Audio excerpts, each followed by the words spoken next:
मैं बिला ताखीर दावत दूंगा उस्ताद मोहतरम हजरत मौलाना मुफ्ती मोहम्मद रिजवान अजीज साहब दामत बरकातुहुल आलिया को कि वो माइक पर तशरीफ लाएं और आज के उन्वान के मुताबिक आए हुए मेहमानों को रहनुमाई फरमाएं। उस्ताद मोहतरम मुफक्किर खत्म नबुव्वत हजरत मौलाना मुफ्ती मोहम्मद रिजवान अजीज साहब। अस्सलामु अलैकुम वरहमतुल्लाहि वबरकातुहू।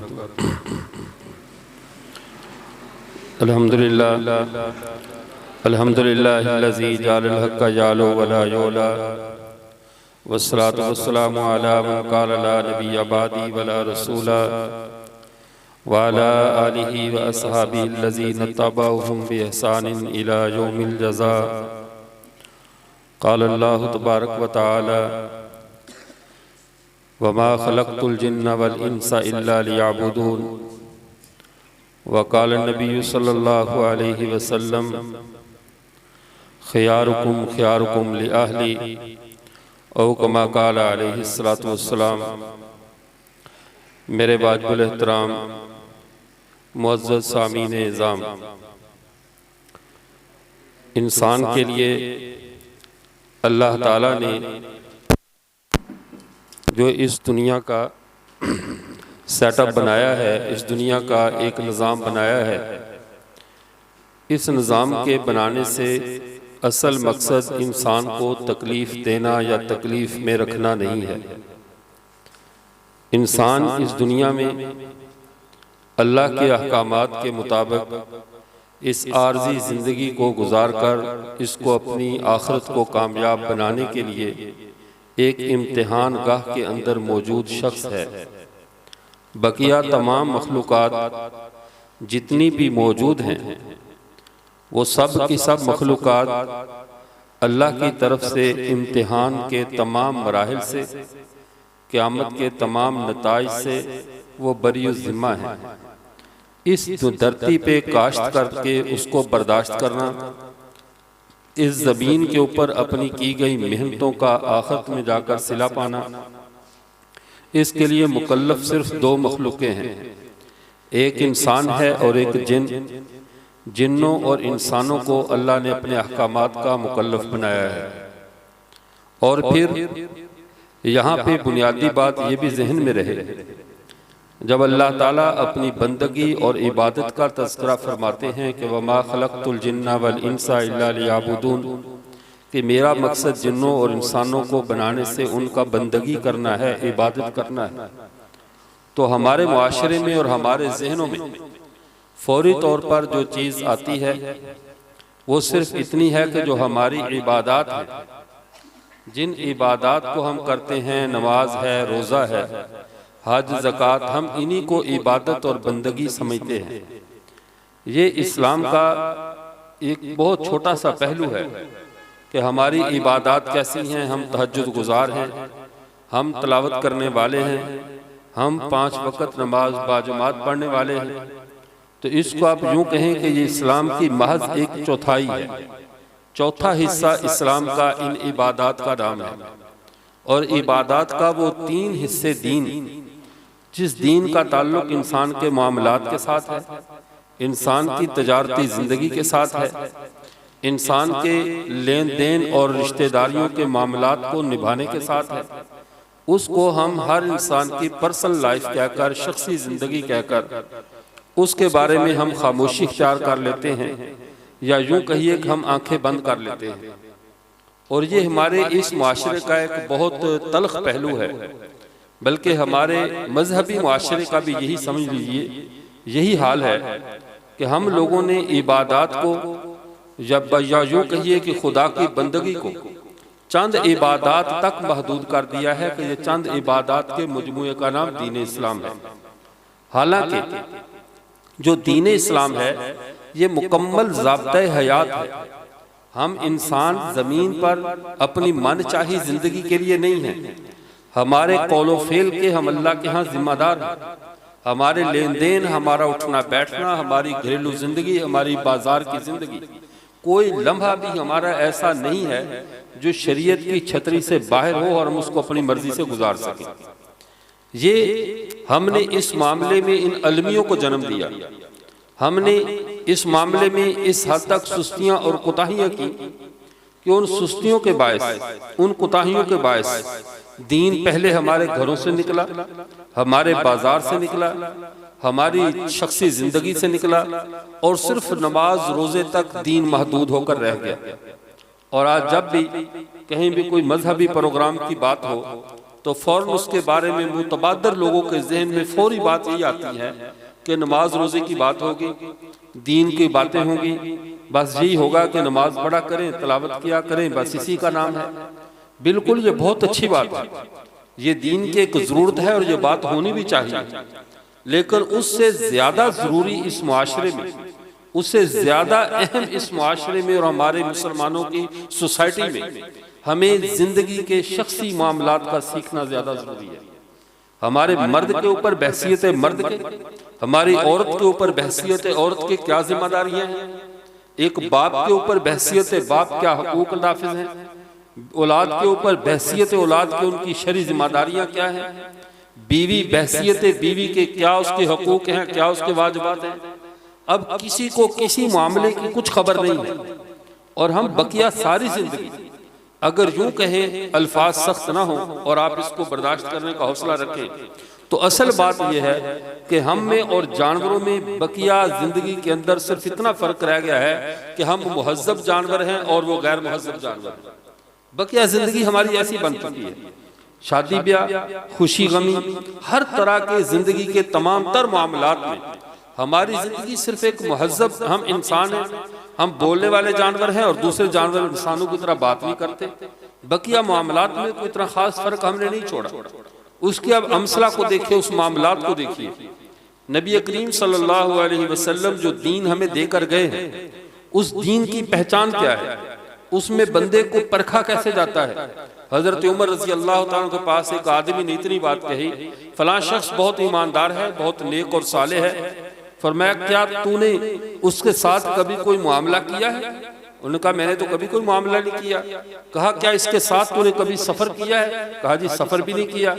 कहा क्या तेरे कभी इसके पड़ोस में रहा है? कहा जी पड़ोस में भी नहीं रहा। फिर तो इसके अच्छा होने की गवाही कैसे देता है? कहा जी वो नमाज और बहुत नमाज का पाबंद है, तकबीर उला का पाबंद है, इबादत का बहुत यानी वो ख्याल रखने वाला है। फरमाया इसके साथ इंसानों की फर्क थोड़ी होती है। नमाज रोजा इबादत के साथ तो अगर हम उन लोगों को देखें जिनकी रसूलुल्लाह सल्लल्लाहु अलैहि वसल्लम ने हमें खबर दी थी कि वो जो खवारिज एक तबका ऐसा आएगा, वो अल्लाह का कुरान ऐसे पढ़ेंगे कि तुम सहाबा से कहा कि उनकी इबादत के मुकाबले में तुम्हें अपनी इबादत बौनी और छोटी नजर आएगी, उनके सजदों के मुकाबले में, उनकी नमाजों के मुकाबले में, उनकी तलावत कुरान के मुकाबले में तुम्हें अपनी सारी इबादत हीच और छोटी और कमतर नजर आएंगी। उनकी इबादत का पहलू ज्यादा होगा, उनकी तकवा, उनकी बज़ाहिर लिल्लाहियत, उनका जिक्र अज़कार, उनके सारे मामलात एक से बढ़कर एक होंगे। लेकिन फरमाया यमरुकु मिनद्दीन कमा यमरुकु सहमु मिनर रमिया, वो दीन से ऐसे निकल चुके होंगे जैसे तीर कमान से निकल जाता है। उनका दीन इस्लाम से कोई ताल्लुक नहीं होगा। हालांकि उनकी इबादत हमसे बेहतर होंगी, उनके इबादत, उनके रोजे, उनकी तलावत, उनका जिक्र उज़कार, हर मामले में वो हमसे बेहतर होंगे। लेकिन साहबा से कहा याद रखना इसके बावजूद उनका कुरान, उनका दीन उनके हलक से नीचे नहीं उतरेगा और वो इस्लाम से ऐसे निकल जाएंगे जैसे तीर कमान से निकल जाता है। यह कितना बड़ी निशानी है। आज हम लोगों को परखते इबादत के साथ, हत्ता कि जिस खारजी ने हजरत अली कर्रमल्लाहु वजहू को शहीद किया था, जब उसको इस्लामी रियासत में इस्लामी अदालत ने उसके लिए सजाए मौत का फैसला किया और उसको किसासन कत्ल किया जाने लगा, तो उसके बारे में आता है कि जब उसके जिस्म चूंकि किसास उसने बहुत इज्जत के साथ उनको शहीद किया था, तो उसी इज्जत के साथ जब उनको मारने लगे तो उसने कहा कि ऐसा कीजिए कि मेरे सारे आज़ा, उनको कहे जो साथ साथ अल्लाह ताला का जिक्र कर रहा है, उसके जिस्म के आज़ा काटे जा रहे हैं किसास के अंदर, क्योंकि आंख के बदले आंख, नाक के बदले नाक, उसी तरतीब पे उसको निशान इबरत बनाने के लिए जब ये मामला किया जा रहा था, तो जब देखा जी तो अल्लाह के जिक्र में मुनहमिक है, इसे कोई गम नहीं है, इसे मरने का भी कोई गम नहीं है। ऐसा दज्जाल की तलावत और जिक्र में मुनहमिक है, अल्लाह की याद में एक लम्हे के लिए गाफिल नहीं है। और जुर्म इतना बड़ा किया कि रसूलुल्लाह के दामाद को शहीद किया, खलीफा रसूल को शहीद किया हुआ। और जब उसको कहा गया इसकी जुबान काटो तो कहने लगा ये काम ना करे, मैं आखिरी सांस तक अल्लाह को याद करते हुए दुनिया से जाना चाहता हूँ, मैं एक लम्हा भी अल्लाह की याद से गाफिल नहीं रहना चाहता। इससे पता चला कि हमें इबादत को दीन का असल मदार ना बनाए। ये बहुत अच्छी बात है, बंदे का नेक होना, नमाजों का पाबंद होना, साले होना, ये बहुत उम्दा बात है। लेकिन अल्लाह के यहाँ जो क़यामत का जो हशर का मामला कायम होगा, क्या वो हमारी इबादत में कायम होगा? इबादत का मामला तो ये अल्लाह का हक है। अल्लाह अपने हक में से जिसको चाहे माफ कर दे। जब अल्लाह अपने हक में से हर बात को माफ कर सकता है और करेगा भी, तो फिर इसके लिए इतना बड़ा माशर का हंगामा करने की क्या जरूरत है? इसके लिए इतनी देर तक लोगों को खड़ा रखने की, और मैदान हिसाब किताब और हशर और नशर और पुलिस रात और इतनी बड़ी मुसीबतें और मुशक्कत आमेज मरहला है, इसको लाने की क्या जरूरत है? सिर्फ इसलिए कि दीन इस्लाम का एक हिस्सा इबादत है, 3 हिस्से हमारे मामलात। अगर हमारे मामलात ठीक होंगे, हमारी शख्सी जिंदगी संवर जाएगी। सहाबाए किराम रज़ियल्लाहु ताला अलैहिम अजमईन पुरसुकून क्यों थे? वो इंतहाई जंगों में भी पुरसुकून, इंतहाई भूख और इफलास की हालत में भी पुरसुकून, उनकी जिंदगियों में सुकून क्यों था? इसलिए कि उनके न बंदों के साथ मामलात बिगड़े हुए थे, न बंदों के रब के साथ मामलात बिगड़े हुए थे। हमारी बर्बादी का असल सबब, हमारी बेसुकूनी का असल राज ये है कि हम में शख्सी जिंदगी भी हमारी तबाह हो चुकी है। हम शख्सी तौर पर हमारे अपने रब से मामलात भी बिगड़े हुए हैं और रब की मखलूक से मामलात भी हमारे बिगड़े हुए हैं। अगर इंसान को जिंदगी में एक घरेलू जिंदगी की बात कीजिए कि हमारे घरों में बेसुकूनी क्यों है, हमारे घरों में बेचैनियां क्यों हैं, हमारे घर एक तकलीफ का गहवारा क्यों बने हुए हैं? जो घर कल तक सुकून का मरकज होते थे, जहां पे जाकर बंदा थका हारा घर में आकर सुकून करता था, इसकी वजूहात क्या है? एक तो बड़ी वजह यह है कि इंसान के जहां भी इज्तिमाई जिंदगी हो, इज्तिमाई जिंदगी में एक जैसे ये तेल डालने वाली पीफ होती है ना, इसको उल्टा रखें तो इसके ऊपर यानी बारीक हिस्सा ऊपर चला जाता है और नीचे से वो हिस्सा चौड़ा और हिस्सा वो नीचे आ जाता है। इस पीफ जैसी जिंदगी को अगर आप तसव्वुर करें और अपनी जिंदगी को किनारों पे लाए, तो जिस तरह इंसान, मर्द और औरत और कोई भी माशरे में बाप और बेटा, बहन भाई, ये सारे जैसे जैसे ऊपर अल्लाह की तरफ करीब होते जाएंगे, जैसे जैसे अल्लाह का कुर्ब इनको नसीब होता चला जाएगा, इनका सुकून बढ़ता जाएगा, इनकी जिंदगी करीब आती चली जाएगी। और जैसे जैसे इंसान उल्टी पीफ की तरह नीचे की तरफ आता चला जाएगा, अल्लाह से दूरी का मतलब इंसानों की आपस की दूरी है। जैसे जैसे इंसान के अपने रब से दूरी आती है, अल्लाह इनके दिलों के अंदर दूरियां डाल देते हैं, घरों में बेसुकूनियां जन्म लेती हैं। फिर वही इंसान जो कल तक पुरसुकून जिंदगी गुजारता था, सिर्फ अपनी ईमान और अमल वाली मेहनत की वजह से, अल्लाह के कुर्ब की वजह से, इसकी यही जिंदगी एक फितना और फसाद का जरिया बन जाती है और इसके घर का पूरा अमन तहस नहस होकर रह जाता है। और दूसरा अलमिया ये है, इस वक्त मुआशरा तालीम याफ्ता लोगों से भर चुका है। हमारा मुआशरा तालीम याफ्ता लोगों से भर चुका है। अगर उनको तालीम याफ्ता की बजाय तालीम आफ्ता कहें तो ये ज्यादा मुनासिब है कि इनको ऊपर इल्म आफत बनकर आया हुआ है। इल्म की कोई तरबियत नहीं है, इल्म तालीम आफ्ता है या तालीम याफ्ता नहीं। अब तालीम याफ्ता लोग, पढ़े लिखे लोगों से मुआशरा भरा हुआ है, लेकिन तरबियत याफ्ता बंदा कोई 1000 में एक भी नहीं मिल रहा। तालीम याफ्ता आम है, तरबियत याफ्ता कोई भी नहीं है। हम बच्चे को स्कूल भेजें, हम बच्चे की जिंदगी की इब्तदाई जिंदगी में तरबियत को ऐसे बर्बाद करते हैं कि उसको मार्क्स की रेस के पीछे लगा देते हैं कि तूने मार्क्स ज्यादा लेने हैं, नंबर ज्यादा लेने हैं। इस नंबरों की दौड़ में उसका बचपन, उसके तरबियत के अयाम, उसके समझने के दिन, मुआशरे में कैसे जिंदा रहना है, वो सारी बातें एक एक करके उसकी जिंदगी से निकल जाती हैं और ये एक ऐसा पढ़ा लिखा जानवर बन जाता है कि जिसका काम सिर्फ अपने हकूक के लिए दौड़ना है, दूसरों को रगेदना है और रगेद कर आगे बढ़ना है। इसे मुआशरे से कोई गर्ज नहीं है कि मेरे पांव के नीचे रोंदा जाने वाला मेरा भाई है, मेरी बहन है, लेकिन इसको सामने सिर्फ अपना हक होता है। जैसे स्कूल और कॉलेज में नंबरों की दौड़ में तालिब इल्म के सामने सिर्फ अपनी पोजीशन होती है।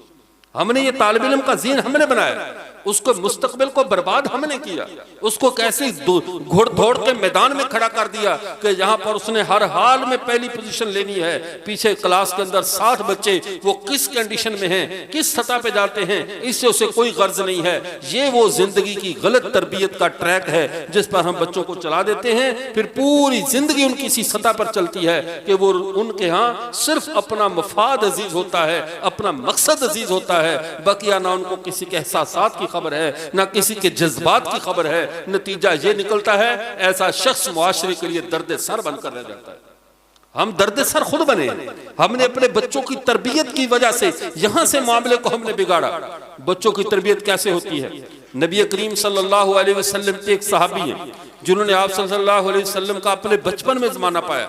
उनका नाम है हजरत इकराश रजी अल्लाह ताला अन्हु। अब अल्लाह के नबी सल्लल्लाहु अलैहि वसल्लम के साथ बैठकर खाना खा रहे हैं। ये बड़े तरबियत कैसे करते हैं, और पूरे बर्तन में उनका हाथ घूम रहा है, पूरे बर्तन से। आप सल्लल्लाहु अलैहि वसल्लम ये नहीं कहा कोई नहीं बच्चा लाड करना बेटा जहां से मर्जी खाओ, नहीं, ये तरबियत का मौका था। ये रसूलुल्लाह सल्लल्लाहु अलैहि वसल्लम या इकराश कुल मिम्मा यलीक, बेटे जो अपने सामने से खाओ। खाने की तरबियत उसकी वहीं से फरमा दी कि बेटा खाना हमेशा अपने सामने से खाया करो, ताकि इसको पता चले कि दूसरों का हक दूसरों के सामने से उठाकर नहीं खाना।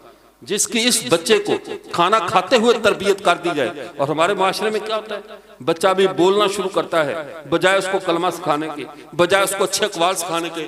जो अगर खाला है तो वो कहती पहले फूफो को गाली देना सीखो, अच्छी सी गाली दो फूफो को। अगर फूफो है तो कहती खाला को गाली दो, चचा है तो मामू को गाली दो, मामू है तो ये गालियां सिखाना ये हमारी तरबियत का हिस्सा है। गालियां सिखाना। हमारे एक दोस्त ने अपने बेटे का नाम मोहम्मद रखा और पूछ कर रखा हमसे, कहने लगा अपने बेटे का नाम मोहम्मद, और कुछ अरसे के बाद उसको तब्दील कर दिया। कहने लगे मैं तब्दील क्यों किया, इतना प्यारा नाम सिर्फ मोहम्मद रखना तो जायज है, रखा क्यों नहीं? अब सोच देखिए जो हमारे मुआशरे में कैसी परवान चल रही है। कह रहे बच्चे का दादा यानी इसका वालिद, कह रहे मेरा वालिद ये कह रहा है अगर इसका नाम मोहम्मद होगा तो हमने कभी कभी गाली देनी होती है, हम फिर कैसे देंगे? ये सोच है। यानी गाली देने के लिए बच्चे का नाम तब्दील कर दिया, अपनी आदत तब्दील नहीं की कि गाली देना कोई अच्छा काम है। ये कोई इबादत है कि तुम्हें देख गाली देने पे 2 नफलों का स्वाब मिलना है और तेरा ये स्वाब कज़ा हो जाएगा अगर उसका नाम मोहम्मद है? उसका बच्चे का नाम तब्दील कर दिया ताकि हमें गाली देनी आसान हो। बच्चे का नाम मोहम्मद होगा तो हम गाली कैसे देंगे? ये है हमारी वो बुनियादी करतूत। इसलिए मैं अर्ज कर रहा हूं, इस वक्त जो हमारा मुआशरा तश्कील पा रहा है, इस वक्त जो हमारा मुआशरा बन रहा है, ये मुआशरा कोई तरबियत शुदा मुआशरा नहीं बन रहा, बल्कि हमारी जो मौजूदा दौर में शादियां हो रही हैं, इनको आप शादी ना कहें, इसको एक जिंदगी का खुशगवार हादसा कहें जिसके जिम्मन में इंसान वजूद में आते हैं। ये कैसा खुशगवार हादसा है? हादसाती तौर पे न मर्द की तरबियत न औरत की तरबियत, न मर्द को किसी बात का पता न औरत को पता, दोनों को बगैर तरबियत के महज खानदान की ख्वाहिश है कि हमारे बच्चे और बच्ची की। बच्ची वाले समझते हैं हम हमारे सर से बोझ उतर गया, बच्चे वाले समझते हैं हमारा बच्चा माशाल्लाह अपने कदमों पे खड़ा हो गया और घर वाला बन गया। लेकिन क्या ये काबिल था कि इसको घर बना कर दिया जाता? क्या बच्ची इस काबिल थी कि किसी का घर जाकर बसा सकती? न बच्ची की तरबियत हुई न बेटे की तरबियत हुई, और दोनों गैर तरबियत याफ्ता जोड़ों को मिलाकर हमने एक नई नस्ल के लिए नए फार्मूले या नए नमूने दुनिया में लाने के लिए एक घर तो बसा दिया, लेकिन मुआशरे के ऊपर हमने इनको बोझ बना दिया। पहले तरबियत की जाती है, वो तरबियत क्या है? अब हम पहले बेटियों से तरबियत का तज़किरा शुरू करें, क्योंकि यही बेटी बड़ी होकर सास बनती है, यही बेटी बड़ी होकर सारे रिश्तों की जो है वो असास और बुनियाद बनती है। और तारीखदान लोगों ने, मुअर्रिखीन ने जहां तक लिखा है हर मुआशरे की बुनियाद औरत होती है। हत्ता कि शेक्सपियर ने जहां तक कहा था तुम मुझे एक तालीम याफ्ता औरत दे दो, मैं तुम्हें तालीम याफ्ता मुआशरा दे सकता हूँ। जिस मुआशरे की औरत संजीदा, तरबियत याफ्ता और मुहज्जब हो, वो मुआशरा मुहज्जब होता है। और गुज़श्ता दिनों जब वो अफगानिस्तान के ऊपर हमारे जो NGOs हैं जो हमारे मुल्क में तो बहुत आज़ाद ख्याल हैं, उन्होंने बड़ी जलगार की हुई थी कि अफगानिस्तान की औरतों को हकूक नहीं दिए जा रहे, उनकी तालीम नहीं दी जा रही। तो एक आलिम ने उस पर बहुत ज़बरदस्त बात की। उसने कहा मसला औरत को अफगानिस्तान की तालीम का नहीं है, अफगानिस्तान की औरत की तालीम का नहीं है, मसला पूरी दुनिया मिलकर उस दरसगाह को ख़त्म करना चाहती है, उस दरसगाह को उजाड़ना चाहती है जिस दरसगाह ने 3 सुपर ताकतों को शिकस्त देने के लिए फौज फराम किया है, और वो दरसगाह माँ की गोद है। वो दरसगाह माँ की गोद है जिन्होंने बरतानिया, फिर रूस, फिर उसके बाद अमेरिका की 40 मुल्कों की ताकतें, उनको नेस्तो नाबूद करने वाले बच्चे जिन्होंने जन्म दिए, जिन्होंने सर झुकाना नहीं सीखा था, वो बाप पर्दा वो माएँ थी। वो कहते हैं इन माओं की गोद उजाड़ दो, ये दरसगाह उजड़ेगी तो उस कौम को गुलाम बनाया जा सकता है। जब तक ये दरसगाह मौजूद है तब तक इस कौम को गुलाम नहीं बनाया जा सकता। जब माँ गैरतमंद हो, बापर्दा माँ हो, तो फिर वो माएँ उनके बेटे कभी तागूत के सामने सर नहीं झुकाता। कभी भी तागूत के सामने सर नहीं झुकाते। सुल्तान सलाहुद्दीन अय्यूबी रहमतुल्लाह अलैह, उन्होंने जब बैतुल मुक़द्दस को फतह किया तो फतह के राजों में से उलमा ने ये भी लिखा है कि इनकी माँ ने कभी भी इनको बेवुजू दूध नहीं पिलाया था। ये कौमें कैसे जन्म लेती हैं, अफराद कैसे जन्म लेते हैं हमारे मुआशरे में, हमारी मुआशरती जिंदगी में। पहले नंबर पे औरत के सर से दुपट्टा और मर्द की आंखों से हया, दोनों का जनाजा निकल चुका है। जब ये दोनों चीजों का जनाजा निकल गया तो मुआशरे में अमन और सुकून और मुआशरे में गैरतमंद कौम कैसे जन्म लेगी। अब हमारा अलमिया, हम बेटियों की तरबियत कैसे करते हैं, बेटियों को लाड के साथ रखा जाता है, बहुत अच्छी बात है, बेटियों के साथ सही हदूद में लाड रखा जाए, लेकिन ये ऐसा लाड है जो वालिदैन के, बाप के घर में, माँ के घर में तो बच्ची सुकून से रह लेती है, लेकिन इसकी यही बेसुकूनी की कीमत उसे जाकर अपने ससुराल में चुकाना पड़ती है। वो कैसे? रसूलुल्लाह सल्लल्लाहु अलैहि वसल्लम की तरबियत को देखिए।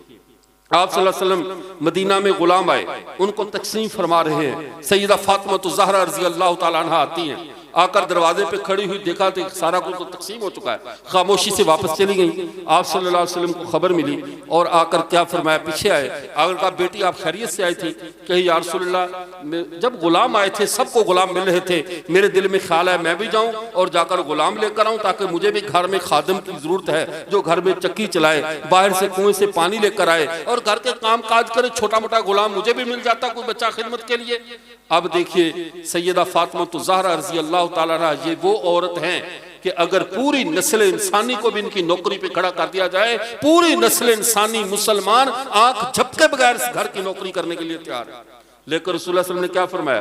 फरमाया बेटी मैं तुम्हें कुछ तस्बीहात बताता हूँ, ये तस्बीहात पढ़ लिया करो, तुम्हारी थकावट दूर है, अगर काम तुम नहीं करना है। ये अल्लाह के नबी अपनी बेटी की तरबियत कर रहे हैं कि घर का काम तुम नहीं करना है, वरना 1,24,000 सहाबा को अगर सैयदा फातिमा के दरवाजे पे खड़ा कर दिया जाता, सैयदा अबू बकर से लेकर आखिरी सहाबी हजरत अबू तुफैल दोसी रजी अल्लाह ताला तक, कौन सा सहाबी था जो फातिमा के घर का पानी ना भर के लाता?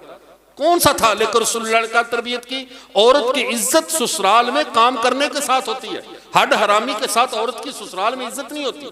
और उसकी इज्जत, उसकी जो मामलात हैं वो इसी सूरत में है कि रसूलुल्लाह की बेटी फातिमा भी अपने घर का काम खुद करेगी तो अपना उसका घर सुखी रहेगा। लेकिन रसूलुल्लाह सिर्फ फातिमा के बाप तो नहीं थे, सैयदा रजी अल्लाह तआला अन्हा के हज़रत मुफ्ती सैयद हसन देलवी साहब दामद बरकातहू फरमाया करते हैं, वो कहते हैं ये जो हमारे घरों में पैदा होने वाली बेटियां हैं ना, ये जहन में रखा करो, ये औरतें पैदा हमारे घर में होती हैं लेकिन ये बेटियां मोहम्मद रसूलुल्लाह की, ये रसूलुल्लाह सल्लल्लाहु अलैहि वसल्लम की बेटियां हैं। अल्लाह के रसूल ने इनकी तरबियत के लिए, बच्चियों की तरबियत के लिए अपनी बेटी से खुद सारे काम करवाए, ताकि औरत के मिजाज में ये बात आए कि घर का काम तूने करना है। और आज आप घरों के जरा मामलात को चेक करके देख ले, सबसे ज्यादा फितने उन्हीं घरों में हैं जिन घरों की औरतें फारग रहती हैं, जिनको कोई काम नहीं होता।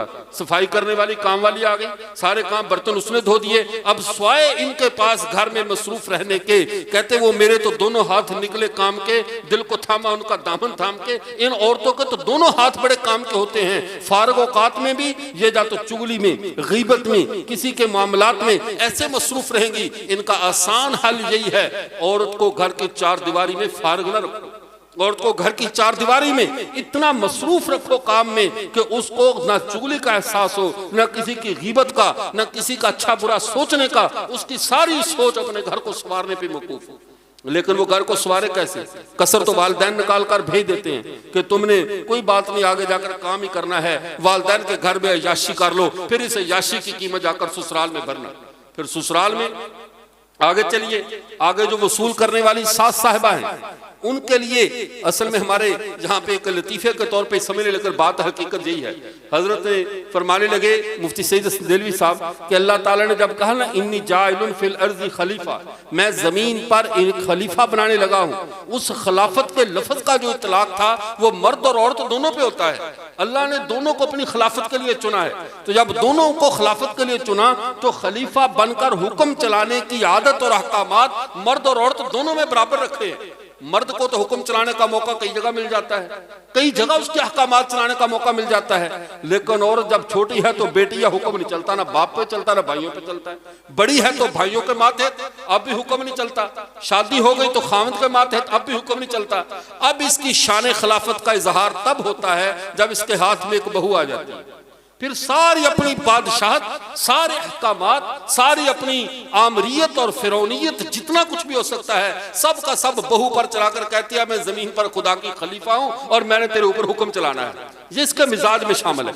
यानी हुक्म चलाना मर्द और औरत दोनों के मिजाज में शामिल है। मर्द को मौका जरा जल्दी मिल जाता है हुक्म चलाने का, भाई है तब बहन पे हुक्म चला लिया, बाप है बेटी पे हुक्म चला लिया, खामद है बीवी पे हुक्म चला लिया। और औरत को सिर्फ एक बार ही हुक्म चलाने का मौका मिलता है जब ये सास बनती है और उसके हाथ में एक बहू आ जाती है, फिर उस पर हुक्म चलाती है, अपनी पूरी खिलाफत का इजहार करती है। और वो जो औरत है वो भी बेचारी औरत ही है, उसी के मिजाज की है, मटेरियल एक ही है, सोच एक है, तो साफजार है।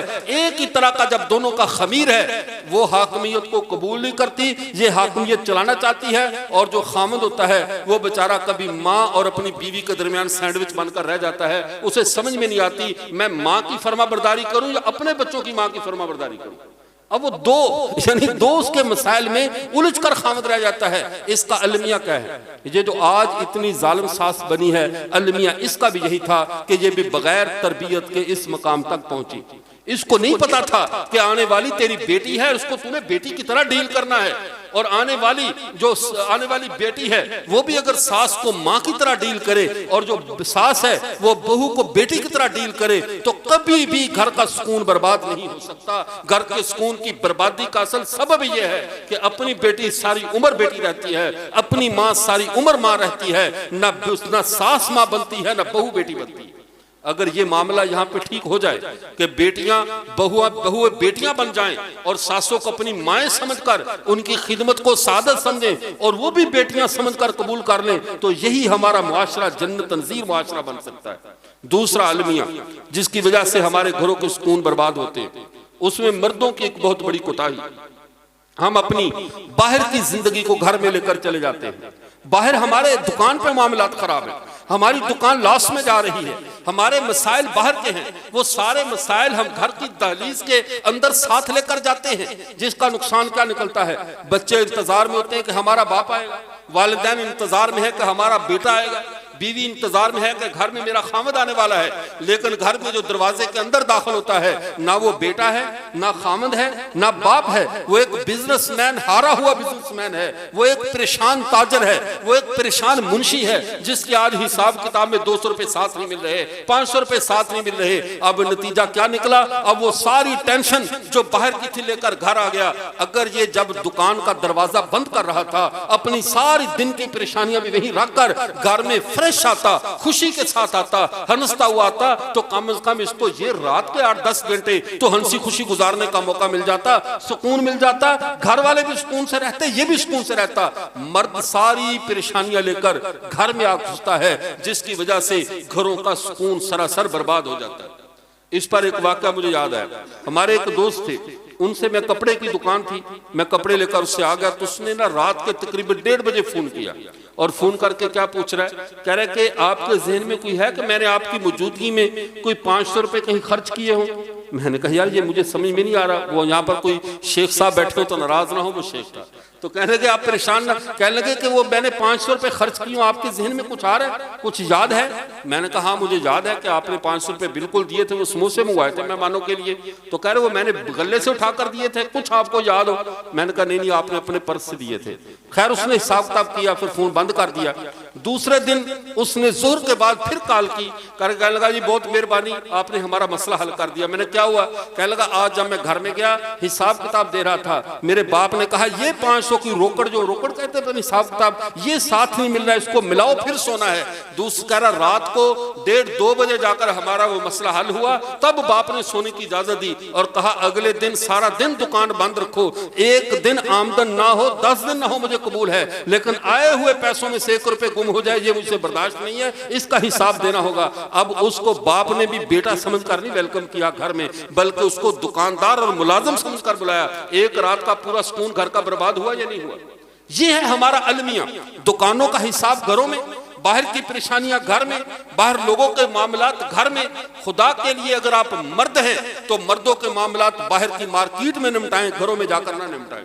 और औरतों का हमारा मामला भी बिल्कुल इसी जैसा है। मैंने ये अर्ज किया ना कि मामला एक तरफ बिगाड़ नहीं है, घरों की बेसुकूनियों में बराबर के दोनों तरफ हाथ है, दोनों तरफ के दिमाग बराबर के जो है वो खराबी के रास्ते पर है। औरतों का मामला क्या है? एक सहाबी घर में वापस आए, आकर उन्हें बीवी ने आकर पूछने लगे मेरे बेटे का क्या हाल है, मैदान जंग से वापस आए थे। बीवी ने कहा आप हाथ धोइए, खाना खाइए, बेटे का भी बताती हूँ, पहले खाना तो खा लीजिए। अब वो साहबी बार बार पूछ रहे, बीवी ने हाथ धुलाए, खाना खिलाया और बड़ी इज्जत और इकराम से उसके जिनको साथ उनको दबाने लगी कि सफर की थकावट है, और दबाते दबाते साथ बता रही है अगर किसी ने आपको कोई अमानत दी हो और वो आपसे वापस ले ले तो आप मांगे तो आप इतराज तो नहीं करेंगे? उसने कहा ये इतराज वाली कौन सी बात है, मैं तो बखुशी वापस करूंगा। कहा फिर सुन लो, अल्लाह ने तुम्हारा बेटा वापस ले लिया है, वो तुम्हारे आने से पहले फौत हो चुका था, आपको फौरन मैंने बताना मुनासिब नहीं समझा, क्योंकि अब गम शुरू हो जाएगा। मैंने पहले आपको खाना खिला दिया, सब कुछ खिलाया, और अब बता रही हूँ कि तुम्हारा बेटा तुम्हारे रब ने वापस ले लिया। ये है औरत की तरबियत कि खामन को पता था कि गम का मौसम शुरू होने वाला है, औरत को पता था जब बताऊंगी फिर ये खाना नहीं खा सकेगा, तो अक्लमंदी का तकाजा क्या था, दुख की खबर को पीछे रखा और खामन की खिदमत पहले की। और आज जब थका हारा खामन घर में आता है, औरत ने हंसते हुए चेहरे के साथ तो क्या मिलना है, पहली खबर आज हमारी मोटर सड़ गई, दूसरी खबर बच्चे का मशीन में हाथ आ गया है, तीसरी खबर बिजली का बिल बहुत ज्यादा आ गया है, चौथी खबर फ्रिज काम नहीं कर रही, वो बंदा इतनी टेंशनों से बाहर से आया है, उसको पानी पिलाओ, उसको पहले घर में बैठने तो दो। एक पहले बाहर से जला कटाया रही सही पूरी जो है वो एक फिल्म पूरी तैयार करके रखी हुई है, फिर इससे भी कोई बात नहीं, तेरी माँ का फोन आया था, तेरी बहन ने ये कहा, पूरा खानदान ये मामला, अब पूरा लड़ाई वाला माहौल। और फिर कहती है खामद मेरे साथ प्यार से बात नहीं करता, तो तूने ये तमीज का मुजाहरा किया है कि घर में दाखिल होते ही खामद के ऊपर तूने जहन्नम के दरवाजे खोल दिए और अब उससे उम्मीद रखी है कि तेरे साथ अखलाक से बात करे। औरत को चाहिए जब खामद घर में आए तो तमाम परेशानी की खबरों को 4-5 घंटे के लिए लेट कर दे, उसके साथ पहले अच्छे तरीके से उसका इस्तेकबाल करे, उसको आसान तरीके से मिले और उसके लिए मुनासिब बनाओ श्रृंगार करे, अपने बच्चों को सजाए, बच्चों को भी साफ सुथरा करे, उनके जहन में हो कि उनका बाप आ रहा है, गोया कि उनका कोई दोस्त आ रहा है, वो इस तरह इस्तेकबाल करे। ये ना हो छुप जाओ बच्चों तुम्हारा अब्बू आ रहा है और डर के मारे बच्चे दबक कर बैठ गए, उनको बाप के नाम से डराया जा रहा है, छुप जाओ तुम्हारा बाप आ रहा है, छुप जाओ ये हो रहा है वो हो रहा है, चुप करके बैठ जाओ तुम्हारा बाप आ रहा है। बाप आ रहा है, घर में कुछ जानवर आ रहा है, ये बाप को खुद नहीं पता कि मैं शेर हूं या बाप हूं। बाप के साथ बेटे के साथ बाप वाली शफकत चाहिए, वो मोहब्बत चाहिए। क्या आपने नहीं देखा हजरत नबी करीम सल्लल्लाहु अलैहि वसल्लम से बढ़कर कायनात में कोई इमाम नहीं है, उनसे बढ़कर हमारे लिए कोई मशअल राह नहीं है। अल्लाह के नबी सल्लल्लाहु अलैहि वसल्लम घर में है, हजरत हसन और हजरत हुसैन रज़ी अल्लाह ताला अन्हु ये रसूलुल्लाह के नवासे हैं और अल्लाह के नबी सल्लल्लाहु अलैहि वसल्लम उनको अपने कंधों पर बिठाकर ऐसे सहन के अंदर झूले दे रहे हैं। और आगे से हजरत अली रज़ी अल्लाह ताला जब घर में आए, चूंकि आसम उनके घर में थे, अपने नवासों के घर में थे, जब उनको देखा तो देखकर हंस कर कहने लगे कि सुभान अल्लाह नेमल मरकब हाजा, ये कितनी अच्छी सवारी है, मेरे बेटों को कितनी अच्छी सवारी पे बैठे हैं कि अपने नाना के ऊपर बैठकर झूले ले रहे हैं। आपने कहा नेमल राकिब हाजा, सिर्फ बच्चे ही नहीं बल्कि मेरे जो सवार हैं, सवारी अच्छी नहीं है, सवार भी बहुत अच्छे हैं, ये मेरे नवासे, ये मेरे लगते जिगर के टुकड़े हैं। रसूलुल्लाह सल्लल्लाहु अलैहि वसल्लम अपने नवासों के साथ इस हद तक खेल सकते हैं, तो आज का बाप भी अपने बच्चों के साथ खेल सकता है। जब आप अपने बच्चों के साथ नहीं खेलेंगे, उनको तो दिल लगी का सामान चाहिए, उनको तो दोस्तियां चाहिए, फिर उनकी जब गलत दोस्तियां होंगी, जब उनके गलत ताल्लुकात होंगे, फिर वो आगे बढ़ते बढ़ते जब बाप की तरफ से, माँ की तरफ से, घर की तरफ से पाकीज़ा और हलाल मोहब्बत बच्चे को नहीं मिलती, तो उस बच्चे को हराम के ताल्लुकात खींच लेते हैं। वो बच्चा फिर बदकारियों में और गलत सुहबत में मुब्तला होता है। लेकिन जिस बच्चे को पता हो मेरा बाप मेरा बेहतरीन दोस्त है, मैंने शाम को जाकर उसी से खेलना है, तो ये बच्चा कभी भी किसी गलत दोस्ती में नहीं पड़ता। अब अगली बात, यहाँ पे बात को समझिए। पहली बात क्या, मर्द जब आप बहसियत खामद घर में आए तो बहसियत खामद नहीं, घर के एक फर्द की हैसियत से आए। दुकानदार होना, ताजिर होना और फलाह होना, ये सारे ताल्लुकात आपके घर की दहलीज से बाहर के हैं। घर की दहलीज के अंदर कदम रखते ही आप घर का एक फर्द हैं और फर्द बनकर आए, बाहर के दुख और परेशानियां जहां ना लेकर आए। दूसरा मसला, जिस मामले में हमारे घरों का बिगाड़ आता है, हमारे घरों में परेशानी आती है, घरों का सुकून बर्बाद होता है, वो थर्ड पर्सन होता है। 2 पर्सन नहीं होते, मियाँ बीवी आपस में, तो इनका झगड़ा बहुत कम होता है। मियाँ बीवी आपस में तो आपस में मामलात को हैंडल कर लेते हैं। मसला तब बिगड़ता है जब बहू और यानी बीवी बाहर से ट्यूशन पढ़ती है और उसका जो है प्रैक्टिकल मश्क अपने घर में करती है। ट्यूशन अपने वालिदैन से पढ़ेगी और उसका सारे का असर, सारे उसके सम्राट और सारी उसकी प्रैक्टिकल अपने घर में करेगी। और खामद जो है वो बाहर से रहनुमाई लेकर अपनी बीवी को डील करेगा। अगर मर्द हो तो पहले खुद तरबियत लो, खुद सीखो घरों को कैसे चलाना है और दूसरों से ट्यूशन पढ़नी छोड़ दो। मर्द और औरत जब तक बाहर के मशवरों से अपना घर चलाते हैं, इनका घर कभी भी नहीं चलता। इनको चाहिए कि अपने घर को खुद हैंडल करे, अपने दुख दर्द की खुद आपस में दुआ करे और आपस में मिलकर उसका हल निकाले। जब तक दूसरों से मशवरा करके हल निकालते रहेंगे, ये हल नहीं होगा, ये बिगाड़ की तरफ जाएगा और दुनिया महज इनके लिए तमाशाई होगी। हम सारे तमाशाई होंगे, मशवरा देने वाले तमाशाई होंगे। इन तमाशबीनों से बचने का तरीका यही है कि अपने मामलात को खुद हल करना सीखें, मर्द भी और औरत भी। चूंकि जब आप बालिग हुए हैं तो तब आपकी शादी की गई है। चूंकि बालिग का मतलब ये है, इसकी अब सोच, इसकी फिक्र, इसके मामलात बालिग हो चुके हैं, ये अपने घर को हैंडल कर सकता है, ये अपने घर को चला सकता है। लेकिन अलमिया ये है, अगर वो चलाना भी चाहे अपने घर को तो फिर चलने कौन नहीं देता। फिर जो लड़के की माँ है वो कहती है मैंने तो अपने बच्चों को अलग अलग नहीं होने देना, मैंने तो इनको इकट्ठा रखना है। मैं अपनी जिंदगी में इनको जो सुसर है वो भी कहता अलग नहीं होने देना, ये भी कहता अलग नहीं होने देना। और ये दर्स अमूमन वही माँ दे रही होती है जिसने आते ही पहले अपना घर अलग किया हुआ होता है। ये दर्स आने वाली बहू के लिए सारा दर्स लाजिम होता है कि तूने अब हमारे खानदान के ज्वाइंट फैमिली सिस्टम में रहना है, तूने बाहर नहीं निकलना। याद रखिए, औरत का ये शरई हक है कि उसको खामन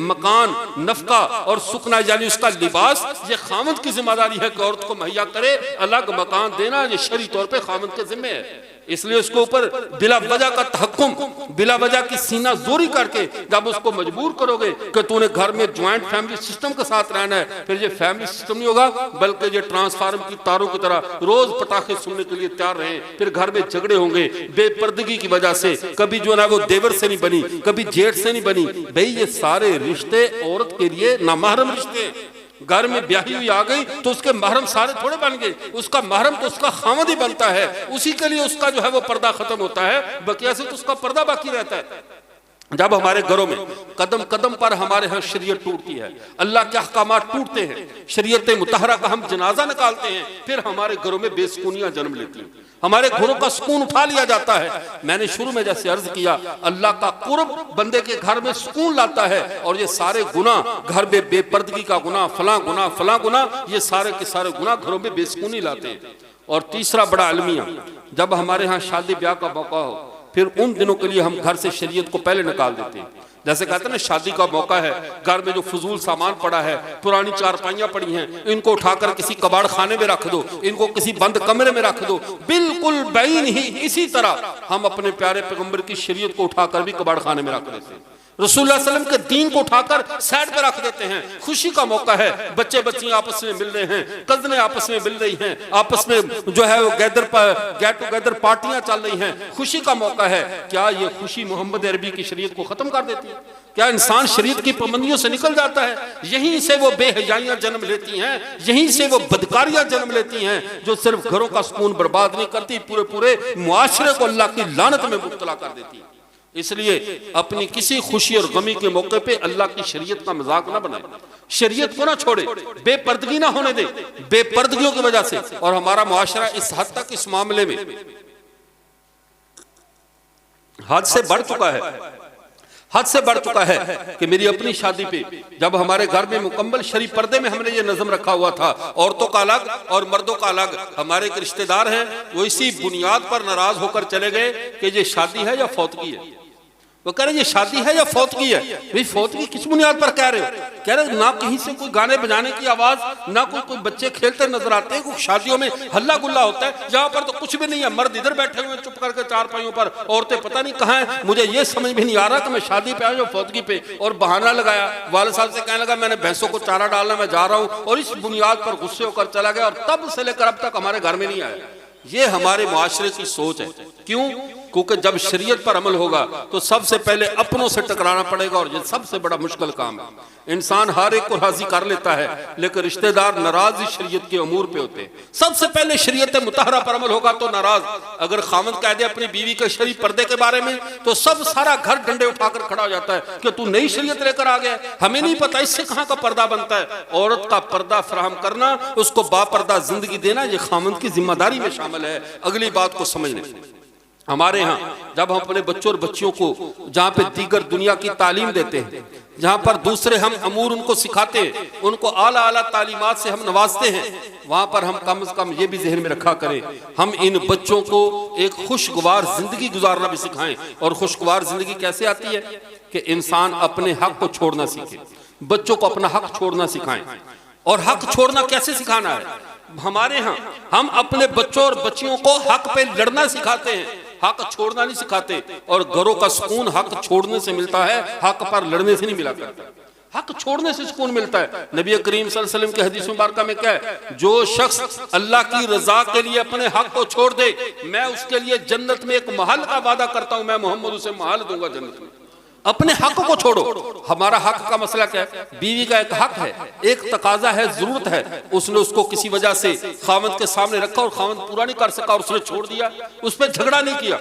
खामद का एक हक था, तकाजा था, अपनी बीवी के सामने अपना हक रखा, तकाजा रखा, और बीवी ने उसको पूरा करने से इनकार कर दिया, तो इसने अल्लाह की रजा के लिए छोड़ दिया। जब इंसान अपने हक को यानी छोड़ना सीख लेता है, तो बेसुकूनी आधे से ज्यादा खत्म हो जाती है, झगड़े आधे से ज्यादा खत्म हो जाते हैं। हम में से असल अलमिया यह है, हम सब ने अपने हक के लिए लड़ना सीखा है, अपने हक को छोड़ना नहीं सीखा हुआ। अपने बच्चों और बच्चियों को सिखाओ।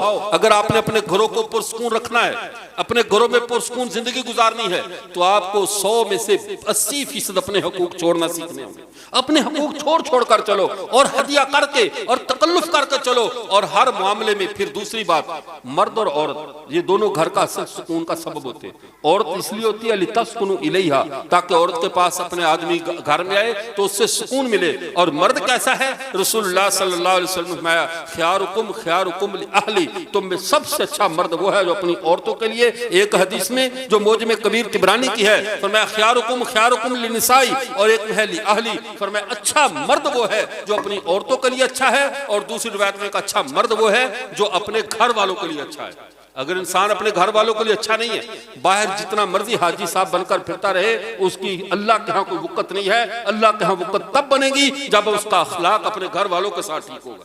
हमारे यहाँ चूंकि अब हमारे इंतजामिया ने मर्दों और औरतों का दोनों का इकट्ठा इज्तिमा रख दिया, इसलिए सारी बातें इकट्ठी समझानी पड़ रही है। इसलिए मर्दों की ख्वाहिश है, मैं नहीं चाहता कि आप पर इतना रगड़ा लगे कि जब आप शाम को घरों में जाएं तो आपकी क्लास लग जाए कि देखा नहीं मौलवी साहब ने क्या कहा था। और ना मैं उनके बारे में कहना चाहता हूं कि आप जाकर उनको ताने दें कि सुनकर नहीं आज क्या सुना था। तो मैं बराबरी की बात कर रहा हूं कि खुदा के लिए ये बिगाड़ मर्दों की तरफ से भी है, औरतों की तरफ से भी है।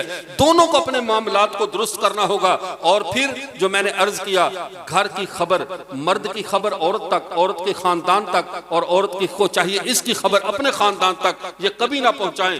ये अमूमन दुख का मसला थोड़ा होता है, परेशानी थोड़ी होती है, और जब खानदानों में पीछे पहुंचती है तो ये तूफान बदतमीजी बन जाता है, फिर किसी का कुछ नहीं जाता, इन्हीं का अपना घर उजड़ जाता है, इनका अपने घर के मसाइल पैदा होते हैं। इसलिए मर्दों को चाहिए अपने अहलो याल के लिए बेहतरीन मर्द बने, खैर का जरिया बने, और औरतों को चाहिए खामद के लिए सुकून का जरिया बने। अगर औरत खामद के लिए सुकून का जरिया नहीं बन रही, दर्द सर बनी हुई है, तो ये औरत कहलवाने की हकदार नहीं है। इसने अपने मनसब को नहीं पहचाना, इसने अपने मकाम को नहीं पहचाना। और खामद की ड्यूटी क्या होती है? ज्यादा खामद मुआशरे में वाहिद वो फर्द होता है जो सबसे कम कीमत कपड़े, कम कीमत लिबास, जूते में राजी होकर हल्का फुल्का खाकर उसको एक ही फिक्र है, कोलू के बैल की तरह घर वालों की जरूरियात को पूरा कर रहा है। और औरत वो है जो सिर्फ 2 बोल पढ़कर घर में आई और एक कैदी, बामुशक्कत कैदी की शक्ल में घर में पूरी जिंदगी गुजार रही है। अगर जाने बैन दोनों के हकूक का ख्याल रखें, दोनों के तकाजों का ख्याल रखें, और एक दूसरे के खानदान के सामने एक दूसरे की इज्जत को ना उछाले, इज्जत की पगड़ियां ना उछाले। हमारे यहाँ औरत वो हमेशा कोशिश करती है कि मैं खामद को नीचा दिखा के रखूं, और खामद औरत को नीचा दिखाने के चक्करों में रहता है। नतीजा क्या निकलता है? सारी दुनिया ऊंची हो जाती है, दोनों नीचे रह जाते हैं। दोनों नीचे रह जाते हैं, मुआशरे के मुहज्जब फर्द नहीं बन सकते। अगर मुआशरे का मुहज्जब फर्द बनना है तो सबसे पहले मर्द और औरत दोनों को अपने मामलात को दुरुस्त करना होगा। मर्द को औरत के मकाम और मर्तबे को पहचानना होगा। ये वो औरत है जो चंद बातों पे तुम्हारे साथ आई है, बाइज्जत तरीके से तुम्हारे घर में आई है। इसलिए शरीयत ने कहा हुन्ना लिबासुल लकुम व अंतुम लिबासुल लहुन। मर्द का लिबास औरत है, औरत का लिबास मर्द है। अब दोनों के मामलात को ढांपना ये मर्द का काम है, औरत के मामलात को संभाले, औरत का काम है मर्द के मामलात को संभाले। अगर दोनों एक दूसरे को उरिया करने पे आ जाएं तो फिर दोनों का नहीं, एक का नहीं बल्कि दोनों का ही घर बर्बाद होगा, दोनों का सुकून खत्म हो जाएगा। इसलिए हमारे हजरात सहाबा इकराम, हमारे इस्लाफ की जिंदगी को देखें, खवातीन के किरदार को देखें, उनके मामलात को देखें। वो मर्द मुआशरे में मोतबर इसीलिए थे कि उनके मर्द जो औरतें थीं उनके लिए सुकून का बायस थी। और मर्द हमेशा मार्केट में जो है वो बाजार में किसी भी मौके पे किसी भी महाज पे वही मर्द कामयाब होता है जिसको घर की टेंशन ना हो, जिसके घर में सुकून हो और जिसको पता हो आज घर जाऊंगा पता नहीं अम्मी की बात माननी पड़ेगी या बीवी की, बहन की बात मानूंगा या फलां की, किसने क्या झगड़ा कर रखा होगा, कौन से महाज में मुझे सालिस बनाकर खींचा जाएगा और कहां मेरे गले में मुजरमों वाली रस्सी डाल दी जाएगी। तो ये मर्द क्या बाहर खाक काम करेगा? इसलिए औरतों को चाहिए अपने तकाजे, अपने मामलात अपनी जात तक रखा करे, मर्दों तक ना पहुंचाया करे, इल्ला ये को कोई बात वहां तक पहुंचाना जरूरी हो जाए। यहाँ पे एक आखिरी बात अर्ज करता हूँ, चूंकि हमारा वक्त भी इतना था, महदूद वक्त के हिसाब से आखिरी बात कर्ज करता हूं। हमारे घर भी कैसे ठीक हो सकते हैं और बाहर भी कैसे ठीक हो सकते हैं। हमारे मर्द जितना अखलाक बाहर की औरतों के साथ पेश करते हैं ना, जितने अखलाक के साथ नामहरम औरतों के साथ बात करते हैं। किसी औरत ने रास्ता पूछा, सारी दुनिया का शहद और जो है वो मिठास सिमट कर इसकी जुबान पर आ जाती है। इतने अदब और एहतराम और इतनी तहजीब से बात करता है जैसे इससे ज्यादा मुहज्जब किसी माँ ने जना नहीं है। इतनी तहजीब के साथ बात करता है। जितने अखलाक के साथ बाहर की औरतों से बात करते हैं, उस अखलाक का उशर भी अगर अपने घर वालों को दे दे तो घर जन्नत का माहौल बन जाए। और औरत जितना बन संवर कर बाहर वालों को दिखाती है, कजनों को, बाजार में गई, डॉक्टर के पास जा रही है और पूरा मेकअप का पूरा सेटअप, किसी के घर में हत्ता के फौतगी पर जाने के लिए इनको दिक्कत हो रही होती है कि कौन सा लिबास पहनकर जाएं। ये लिबास तो पहले मेरी फलां सहेली ने देखा हुआ है, अगर वो वहां पर आ गई तो वो क्या कहेगी कि पुराना सूट पहनकर फिर रही है। जितना बनाओ संगार ये घर से बाहर निकलने के लिए करती हैं, अगर उससे आधा बनाओ संगार अपने खामद के लिए करे, खामद बाहर ना झांके और औरत बाहर ना जाए। मर्द अलमिया यही है, मर्द का सारा अखलाक बाहर की औरत के लिए है और औरत का सारा बनाओ श्रृंगार बाहर के मर्द के लिए। अगर औरत अपने खामद के लिए बने समरे और मर्द अपनी बीवी के लिए अखलाक रखे, बीवी के लिए तहजीब रखे और इंतहाई नरमी के साथ घर में मामले में पेश आए, तो नतीजा ये निकलेगा दोनों की जिंदगी संवर जाएगी, दोनों का मामला दुरुस्त होगा। और अपनी बीवी के साथ हुस्न अखलाक से पेश आना ये इबादत है, ये नेकी है। और बाहर वाली के साथ जितने भी अखलाक से पेश आ जाओ, वो अखलाक अल्लाह के यहाँ अजर देने वाला नहीं है, उल्टा अजाब का जरिया है। जहां सख्त जुबान से बात करने का हुक्म था वहां हमारी नरमियां हैं, जहां नरमी का हुक्म था वहां गर्मियां हैं। दूसरों के बच्चों को जैसे बड़े प्यार से सड़कें पार करवाते हैं, कभी अपने बच्चों पे भी इतनी तवज्जो दे लिया करें, अपने मामलात अपने घर पे भी तवज्जो दे। अगर ये मामला होगा, मर्द अपना अखलाक, अपनी तहजीब, अपनी शफकत गैरों के लिए नहीं अपने घर में लेकर आए, और औरत अपना सारा हुस्न अखलाक और अपनी तरबियत और अपनी तहजीब जितनी अपनी कजनों को और अपने रिश्तेदारों को दिखाती है, उतनी तहजीब अपने खामद को दिखा दे तो घर का नक्शा वैसे जन्नत का नक्शा बन जाए। अलमिया ये है, हम जहां पर इन्वेस्टमेंट किसी और जगह करते हैं, अखलाक कहीं और इस्तेमाल करते हैं, बद अखलाकी अपने घर के लिए, तो ये चीजें घरों की बर्बादी का जरिया है। और आखिरी बात, जितना जितना हम अल्लाह से दूर हो रहे हैं, उस दूरी में सबसे बड़ा अलमिया और सबब यह है हमारे घरों से कुरान पाक की तिलावत का माहौल निकलता चला जा रहा है। मोबाइलों की नहुसत ने हमारे घरों को राहिब बना दिया है। मर्द भी राहिब, औरत भी राहिब, किसी का किसी से कोई ताल्लुक नहीं है। सब एक चंद इंच की स्क्रीन के साथ ऐसे दुनिया से किनारा कश हुए हैं, उन्हें मालूम ही नहीं मेरे रब का मुझसे क्या तकाजा है। सुबह के वक्त इंसान उठता है, उसकी रूह भी प्यासी है, वो कुरान पाक सुनना चाहता है। अल्लाह चाहते हैं कि मेरा, अब हजरत मौलाना मुफ्ती सईद साहब का कल मैं बयान सुन रहा था, हजरत ने बड़ी अजीब बात इरशाद फरमाई। फरमाया अल्लाह का जिक्र करना, अल्लाह को याद करना, ये वाहिद ऐसी इबादत है कि अल्लाह ने खुद कहा जो मुझे याद करता है मैं उसे याद करता हूँ और अल्लाह का वादा कभी झूठा नहीं होता। अगर बंदा चाहे कि मेरा रब मुझे याद करे, मेरा जिक्र करे, मेरा जिक्र हमारे आला मजलिस में करे, तो उसको चाहिए अपने घरों में चलते फिरते अपने रब को याद करने की तरतीब बनाए। हमारे घरों में कुरान पाक की तिलावत का माहौल खत्म होता जा रहा है। खुदा के लिए खुद भी कुरान पाक पढ़े और अपने बच्चों को भी पढ़ाएं, और घर में बाकायदगी के साथ सुबह के वक्त मर्द और औरत एक दूसरे पे पाबंदी करें कि बाकायदगी से कुरान पाक की तिलावत करें।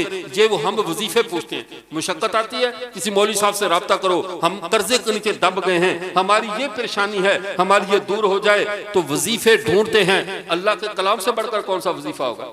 हजरत थानवी रहमतुल्लाह अलैह ने फरमाया, अल्लाह के कलाम से बढ़कर कोई वजीफा नहीं है कि ये खुद रब्बे रहमान के कलिमात हैं, अल्लाह का अल्फाज हैं। और जब अल्लाह के अल्फाज आप घर में पढ़ोगे तो फरमाया जो बंदा रब से बातें करना चाहे वो अल्लाह का कुरान पढ़ ले, गोया कि वो अपने रब से बातें कर रहा है। तो जब बंदा खुदा से बातें करता है, अल्लाह की रहमत एक एक हरफ पे 10-10 नेकियां मिल रही हैं, अल्लाह की रहमत घेर लेगी, तो घरों से बेसुकूनी खत्म हो जाएगी। हमारी घरों की बेसुकूनी के कई वजूहात हैं, कई वजूहात है। हमारे यहाँ वो घर में क्या होता है, कहते हैं जादू हो गया, टूना हो गया। हालांकि हमने आयतुल कुर्सी पढ़ी थी, वो हमारे असल में ना हमें कुश्तियां देखने का शौक बना हुआ है। जब हम आयतुल कुर्सी पढ़ते हैं तो अल्लाह की रहमत के फरिश्तों को बुलवा लेते हैं, लेकिन दरवाजे पे नो एंट्री लिखा होता है कि फरिश्तों का घर में दाखिला बंद है।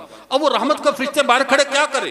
शयातीन का तो घर में दाखिला बंद नहीं है, घर में लड़ाइयां डलवाने वाले फसादी शैतानों का दाखिला तो बंद नहीं है, वो तो सारे शयातीन घर में आ रहे, और रहमत के फरिश्तों को आयतुल कुर्सी पढ़कर बुलवाया, लेकिन वो बाहर खड़े हैं। क्यों? घर में तस्वीर लगी हुई है, घर में किसी बुजुर्ग की, वालदा की, वालिद की, चचा और ताया की सारी तस्वीरें दीवारों के साथ लगी हुई है। और हदीस में आता है, ला यदखुलुल मलाइकतु बैतन फीही क़ल्बुन व तस्वीर, जिस घर में कुत्ता रखा हुआ हो या जिस घर में तस्वीरें लगी हो उसमें अल्लाह की रहमत के फरिश्ते दाखिल नहीं होते। अब पढ़ते रहो आयतुल कुर्सियां, पढ़ते रहो पूरा पूरा कुरान, लेकिन जब आपने अपने घर से बेहुदा तस्वीरें ये खत्म नहीं करनी तो घर में लड़ाई रहेगी, फसाद रहेगा, फितना रहेगा।